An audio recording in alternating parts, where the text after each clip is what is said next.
Kaufman is alive. I look at comic books new and old. Today I'm looking at a new comic book, Thunderbolts Doomstrike, number 3. This is a One World Under Doom tie-in, as you can see from the logo at the top there. And I've only picked this book up because it is advertised Thunderbolts Doomstrike versus the original Thunderbolts. And I've not read issues 1 or 2 of this miniseries at all. Sometimes I think it's kind of fun to just pop into a series. You don't have to collect the whole thing, but if there's an issue that looks fun, sometimes I jump in and just hit that one issue and then dip right out of that series. And that's probably what I'm going to do here with this Thunderbolts Doomstrike. And I haven't read any One World Under Doom at all. None of the miniseries, none of the main One World Under Doom book that I think is like a 9-part series that's going to be going on all summer. So this is the first One World Under Doom tie-in book that I bought. We've got a great cover here by Lineal Francis Yu. I do wish he was still doing some interiors over at Marvel. It seems like he's just doing covers anymore. But we do get a battle here between both Thunderbolts teams. Some recognizable characters on here for sure. Atlas in the background here. No pupils, no eyeballs though, which is something I noticed. I think that has to do with the fact that Doom has basically resurrected this old Thunderbolts team. And so a lot of them were dead, and they've just been resurrected because, of course, Doom is now the Sorcerer Supreme. He can pretty much do whatever he wants. And again, I don't really know what's going on in the storyline here. So I've got to read the little blurb at the beginning here to catch up. But basically, it says Dr. Doom, he's declared war on all the nations. He's created a new united Latveria. He's trying to take over Wakanda if he hasn't already, basically, which I think might have been one of the last places standing. And Bucky here, he's actually known as the Revolution in this story. I guess that's his new moniker. I don't think I've actually even read a comic with him as that moniker, so it kind of threw me off at first. I understand he doesn't want to be called the Winter Soldier. That makes sense. Why you wouldn't want to go back to that name. He's already been Captain America, and so he's got to, I guess, come up with his own moniker. So he went with the Revolution, or it's not even the Revolution, it's just Revolution, which is it's just kind of a weird name to me. He should just go by Bucky Barnes. That works. But we find out here that the Citizen V is the Contessa Valentina Allegra de Fontaine. So that's one thing I was not aware of, is that this Citizen V here that we see, as we see the reveal of this original Thunderbolts team, except we've got a different Citizen V, but it's the Valentina character from the Thunderbolts movie. So that's pretty interesting. I did not realize that. So I think that's kind of cool. They had her set up the Thunderbolts in the MCU. And here she is as Citizen V. It says leader of the Fulgur Victoris. I have no idea what that is. So that's definitely something I have not read about. Some weird Thunderbolts comic. The Thunderbolts have been rebooted multiple times, and there's a lot of different iterations of the team here. But I do like this. This is pretty much the original team. We've got Mach. He's called Mach Doom now, but he used to be Mach 1. Moonstone, Atlas, Fixer. I like Moonstone. It says she's the world's smartest sociopath. That does pretty much encapsulate her character.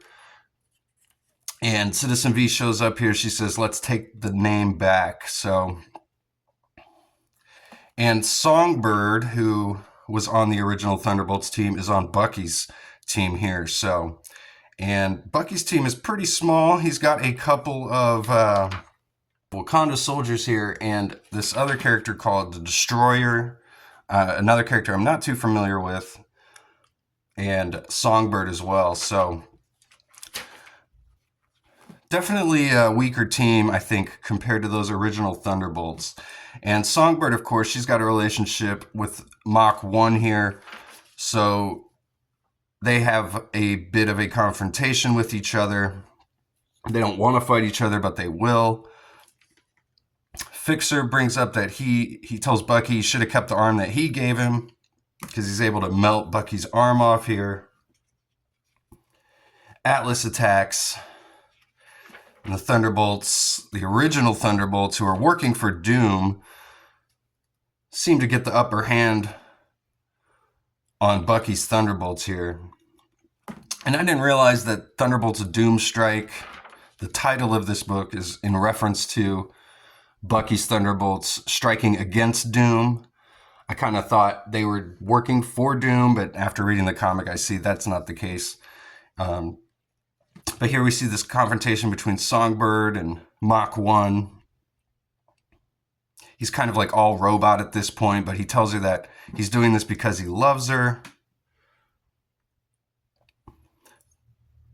And she says, no, all he did was tell you what he wanted to hear, and it's your souls he got in return. She's speaking about Doom.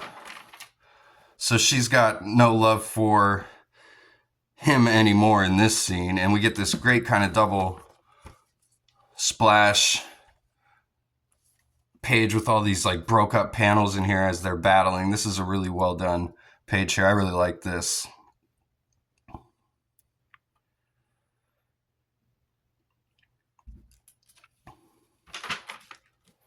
But Bucky's able to catch her sword and throws it right back at her here. And he thinks he's won, but she says that he's actually just a dead man. And she tells Mach Doom to prepare the annihilation package. And Fixer's having second thoughts here. But Meteorite tells him, hey, you're the one who created it. He's like, you're right. So they call for this annihilation package to start, which is just like Mach Doom releasing his entire artillery, it seems like here. They're going to create another Shelbyville, they said, which is Shelbyville, Indiana, was where Bucky was from. And I guess maybe back in the first issue of this series, Doom set off this nuclear explosion. So they're going to create another one here. But instead of doing that, Bucky surrenders. And he surrenders himself to Doom here. And then we see him at the feet of Doom.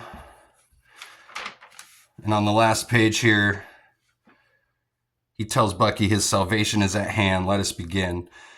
Pretty cool ending. I almost wonder if they're going to scrap this whole Revolution character that he's become and maybe revert him back to the Winter Soldier in issues 4 and 5. There's still 2 more issues of this miniseries left to go. As you see the checklist down here for all the One World Under Doom books. Just in the month of May. That's what that was. So I probably won't be picking up the next few issues of this. We'll see. I might flip through them in the shop and decide. This was a cool issue just to see this battle between the Thunderbolts, the 2 Thunderbolts teams. The artwork in here is a lot different from kind of those early Thunderbolts comics. Like totally different. As you can see, I mean, totally different eras for sure. But we got this original Thunderbolts, you know, it's so bright and colorful.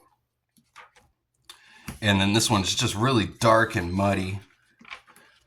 Lots of really thick black inks. But I really like the artwork in this book. I thought the writing was really good. We got Jackson Lanzing and Colin Kelly were the writers, and Tommaso Bianchi is the artist. Yen Nitro is the color artist. So... and I like these like Doomstrike logos that they've got. This One World Under Doom logos look pretty cool. So this was a nice issue. This was fun. This was fun just jumping in, seeing what was going on with Thunderbolts. And go check out my movie review. I did watch Thunderbolts over the weekend, or is it called New Avengers? I gave my thoughts on that. It's just a short little 5-minute video. Go check that out. And check out my other comic reviews. I do post daily. And I'll see you guys on the next one.